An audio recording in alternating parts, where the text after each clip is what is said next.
নমস্কার, আমি তনুশ্রী। আমার চ্যানেলে আপনাদের স্বাগত জানাই। আজ আমি আপনাদের এমন একটি মাছের ঝোলের রেসিপি দেখাবো যেটা সুস্থ, অসুস্থ, তারপর বাচ্চা থেকে বয়স্ক সব মানুষই খেতে পারবে।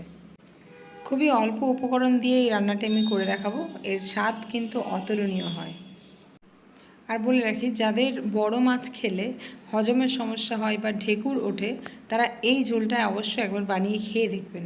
ঢেকুরের সমস্যা কখনো তার হবে না। আর রান্নাটা শুরু করা যাক। তার জন্য আমি কড়াইয়ে তেল গরম করে নিয়েছি, এর মধ্যে দিয়ে দিলাম মাছ। এবার সব মাছগুলো আমি একে একে ভেজে নেব, ভেজে তুলে রাখবো। সবজির মধ্যে নিয়েছি পেঁপে এবং আলু, সেগুলো আমি লম্বা লম্বা করে কেটে নিয়েছি। এবার ওই মাছ ভাজা তেলের মধ্যে কিছুটা তেল কমিয়ে তার মধ্যে কালো জিরে এবং কাঁচা লঙ্কা ফোড়ন দিলাম। ফোড়নটা একটু ভেজে নিয়ে আমি কেটে রাখা পেঁপে এবং আলু দিয়ে দেব। সবজি দেওয়ার পর খুব ভালো করে আঁচটা কমিয়ে সবজিটা আমি ঢাকা দিয়ে ভেজে নেব টাইম নিয়ে।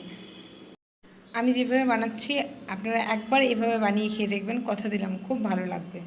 খুবই হালকা পাতলা মাছের ঝোলের রেসিপি, খুবই ভালো লাগে খেতে। পেঁপে ও আলু সুন্দর করে ভাজা হয়ে গেছে। এর মধ্যে দিয়ে দিলাম গ্রেট করে রাখা আদা, দিয়ে দিলাম জিরে গুঁড়ো, দিলাম হলুদ গুঁড়ো, আর দিলাম স্বাদ মতো নুন। এরপর একটুখানি জল দিয়ে এটাকে আমি মশলার সাথে ভালোভাবে কষিয়ে নেব। খুব সুন্দরভাবে মশলাটা কষাতে হবে টাইম নিয়ে। যখন কাঁচা গন্ধটা চলে যাবে তখন তার মধ্যে আমি দিয়ে দেব গরম জল।